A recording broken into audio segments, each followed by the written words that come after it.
make of 49 regular season wins, but ending the season like that in the playoffs and the totality of that? Yeah, so obviously disappointed to be doing this today. I think the 49 wins that you alluded to are part of several things that happened this year that would have led you to believe we'd be playing deep into the summer at times. I think there were times where very large chunks of the season for months at a time where we had the second best net rating in the league, and were it not for Boston, we would have looked like the best team in the league for stretches. And I also think we had stretches where you could see we had a lot of room for growth and a lot of improvement we needed to make. Unfortunately, we continued to have injury issues and certainly had a big one at the wrong time. But there's so many positives we take out of the season. You know, it's really unfortunate this season ended in the way it did. You'd like a season to crescendo to a moment that lets everybody know how good your season really was. We had the #1 road record in the NBA. We were 6th in defensive rating and 6th in net rating. We had moments where we really showed what we could be, but I think we did it often in fits and starts, which is disappointing.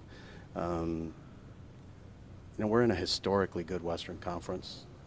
I read something the other day that I think is true. It's the first time a conference has had 10 teams above 500 at the same time. Our record this year would have been good for 3rd in the West last year, would have been good for 3rd in the East this year. It's a very competitive conference. And so I think whereas in the past we've always erred on the side of continuity, and our takeaway has always been, let's see this group healthy. I think we've seen it enough. I think we had some really, really good opportunity to see Zion play a career high in games. I think we saw it for segments of time well enough to understand that we've got a lot of work to do. And again, because it is a historically good Western Conference, there's teams that didn't make the playoffs that are going to get radically better this offseason. We need to do the same. And I think you'll see a real sense of urgency from all of us to do that. Looking at next season, what are some of the biggest needs you think you need to address? I think it's more than just specific needs. It's really just about growth in every area of the organization. I think last year we talked a lot and too much was put on the medical side and the performance side, and we didn't talk enough about the other things that we were working on. This entire building is going to undergo a transformation this offseason, figuratively and literally. Really big projects here that ownership is investing in. Mrs. Benson's really excited about changing the look and feel of this. I think that will happen on and off the court. But in terms of specific needs to address, we haven't even had our time to visit with our players individually yet. So until we do that, I don't really want to get into specifics about player-related changes. When do you start kind of that process? So you don't do, I know you don't do a knee-jerk, but do you take a week off? Do you kind of map out when we sit down with Mrs. Benson and kind of plan out the future, who's here, who's not, what our vision is? Like, what is your process? Yeah, I mean, that's from a front office perspective, it's an ongoing process, right? I mean, we're doing it constantly. I think you get yourself in trouble if you try to do anything as a reaction to one particular series or one particular turn of events. If we did that when we came back from the Western Conference road trip we ended the season with, which was just an absolute meat grinder, and you win four in a row, and you play 3 games in 3.5 days and you play the Lakers, would we tend to the side of believing we're what we were when we won those road games, or are we what we were when we lost to the Lakers? You just can't do that. This is a much larger, more thorough process than that. So we'll take a lot of time to go through it as a group. You know, we don't tend to do that during the year as much and as often with every interest group in the organization together. We tend to do it as a front office. So this will be a good time for us to really dive deep with the whole group. But I want to be really, really clear. This is not going to be a summer of complacency. It's time to get better. Okay, what's kind of your assessment of the job Willie did? Say that again, I'm sorry. Yeah, I think the coaching staff did a really good job with a really difficult situation. I think when you've got guys in and out of the lineup in the way we did, that's harder than just having guys not play. I think in the first part of the season, we really performed well under adversity, and that propelled us to some wins that probably got us further ahead towards the end. I think we went through a stretch there where we lost BI and Jose at exactly the wrong time. And then we lost Z at exactly the wrong time. And I think throughout that, Willie stayed very, very authentically himself and stayed in a space where guys knew what he was going to bring to the table every day. I think that's hard when you've got that much change. And at the same time, I think Willie would be the first person to tell you there's room for them to grow and get better as well. And I expect that will happen as well. We saw a pretty decent sample size of CJ Zion and BI together. You guys lost those minutes. Just what do you make of the fit of those three guys? Can you run it back with guys all making more than 30 mil when you lose the minutes? Well, the making more than 30 million means they're really good players. And if you look at the teams that are still playing in the playoffs and will play deep into the playoffs, they all have multiple players that make a lot of money and are really good and can carry the team forward. So you certainly don't come at this with we're going to build around one of them. I think certainly anytime two of the three were on the court, we won those minutes. And when three of them were on the court, we tended not to. That has a lot to do with what we support that group with and giving them the ancillary pieces that help them thrive as well. And I think knowing now, because we've gotten to see the group enough what those things are, I think we'll be able to address some of that and get better that way. But certainly we have to be open to a lot of different things. Do you think you need one or two more big difference makers to win the West? I mean, I'd take 7 or 8 more difference makers. No, I mean, I don't know that it's difference makers as much as it is pieces that make the difference makers we already have fit better as well. You know, I mean, we've got the kind of players that everybody wants on really good teams. I think one thing you did see is that our secondary players, our ancillary pieces are very, very good and very well thought of. There's going to be a lot of room for growth for them. There was a period of time this year where Jordan Hawkins was, I think, second in Rookie of the Year balloting, and people thought we had absolutely stolen something. And he's somebody we're really excited about moving forward. He's going to be one of those difference makers eventually, we think. I think we have a lot of pieces that are that. A couple years ago, we would have said the same thing about Trey or Herb. So we have several pieces we can grow with. We have several draft assets that we're going to be able to use to leverage to get better. And I think, to your point, yes, you need more difference makers, but what you need is more people who understand exactly what's being asked of them on a regular basis as well. And we've got to do a better job of making that clear. David, how motivated is the team in keeping Brandon Ingram? I know he's available for extension talks. He's got 1 more year left on his deal. And how do you compartmentalize his season he had this year? I don't know if you heard his comments last night, but he said for him it's the worst season he's ever had here in New Orleans. Yeah, I saw his comments. I really appreciate Brandon because he takes so much personal responsibility for this and he cares so much. I also love the fact that he loves this franchise, he loves this city, and he wants to be here. And we're really grateful that we've built something people want to be part of. I think Mrs. Benson and her team should be very proud of what they've built, that we have so many guys that want to stay a part of this. At the same time, I think his willingness to take ownership of things makes you feel even better about the human he is. And that's the one thing I'm really proud of. I think we've gotten the people part of this right to an enormous degree throughout this roster, and I expect that will carry us through the summer as well. And with him, is your feel that it's max or nothing? Like, could you see a world where he accepts less than the max? Yeah, I mean, we've never talked about it, and I haven't talked to him at all. I had a great deal of appreciation for what he tried to do in light of the situation and playing through what he played through and coming back in the way he did. He was really thrown into a difficult situation. I think Willie alluded to it last night, but to be injured for a month and come back and have to play in the crucible of playoff basketball, that's not easy for anybody. You'd like it to be. You'd love to just think it's plug and play and we're going to just plug in another superstar and carry on. But one of the things that Brandon and Z have had to do a lot of is carry the team when the other one is out. It hasn't happened very often that when that happened, they were both out and asked to carry the load. So I think it was a really difficult end of the season for Brandon, but it was difficult for everybody. I think CJ encapsulated a lot of that really well last night in his 20 minutes with you all. So I know you, since you got here, have kind of unapologetically talked about what you said, doing it the right way with the right people. And I think for those of us that have been here a long time, you see something that's more positive and tangible than it ever has.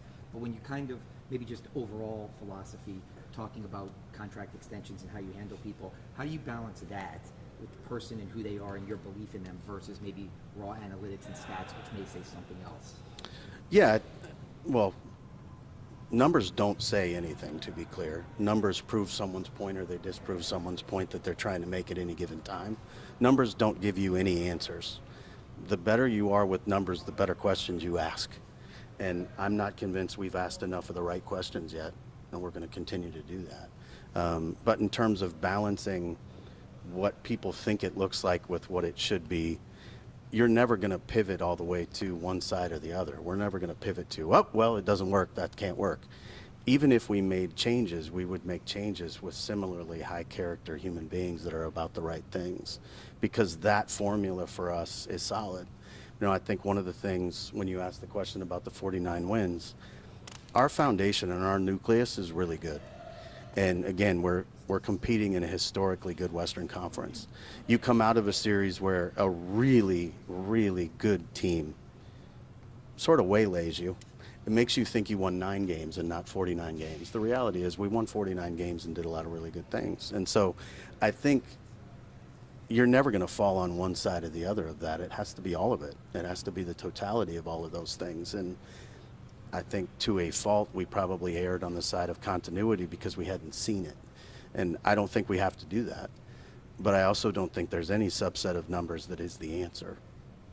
With that in mind, you talk about how the team, does good with Brandon, BI, CJ, and Zion all on the court, but those spurt games where one is out or the other is out and they have to step up, how much does that push the lack of, the no complacency all season of wanting to get maybe another star-ish player to come in and fill that void?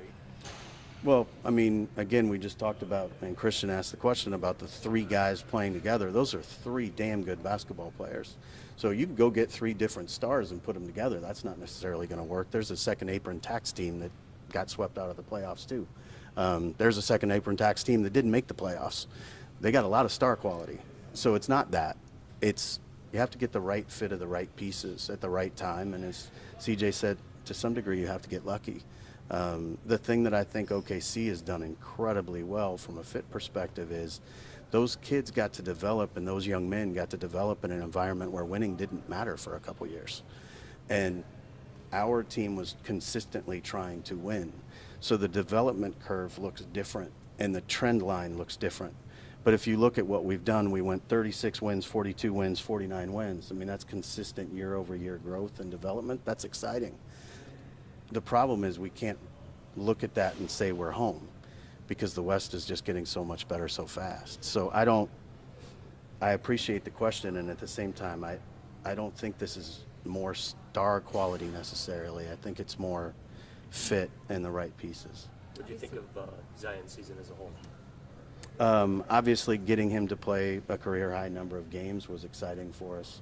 And when I say getting him doing the work to get to that point was exciting. He did a remarkable job this year. I think coming out of the in-season tournament, he had seen a lot of what he needed to do better, and he really bought into that. I think the connection he had with our performance team was pretty profound in a positive way. I think we saw a lot of really good things on the court. I think probably for me the most disheartening part of his injury was you saw him take and make pull-up jump shots towards the end of his run there.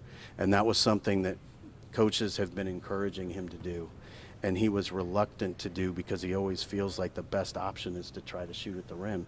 And I think you saw so much evolution in his game that came from the evolution in his body and the work he put in. So we're really excited about where Zion is and where he intends to go.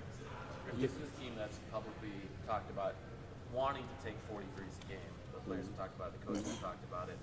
At some point, it becomes a numbers game with the personnel and who's out. Just what are your general thoughts on, I know there's no right arbitrary number of taking a certain amount of threes, but there was a strong correlation with your guys' wins and the number you take. So just what are your general thoughts on, you talked about fit, just getting the right type of players in there to get some of those numbers up?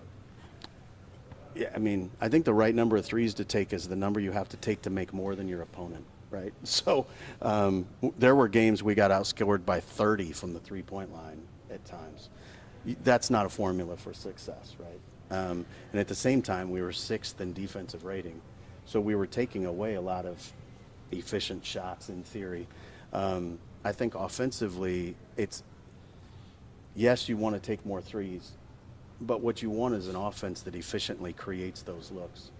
And I think you saw that even in the Oklahoma series. We had a lot of open threes.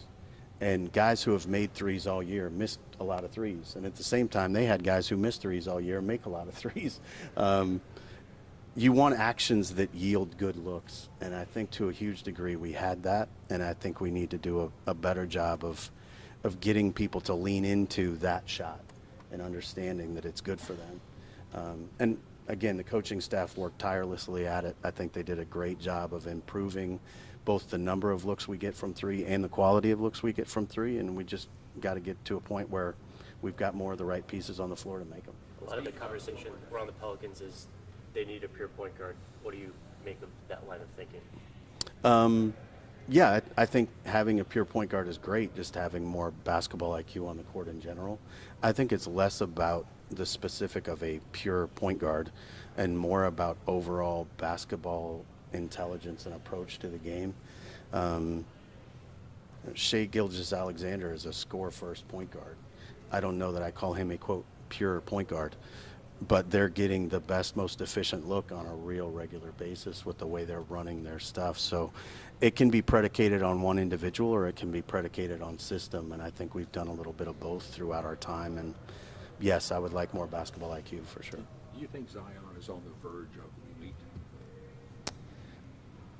I think he's been fully elite and run through the door of that at times in his career.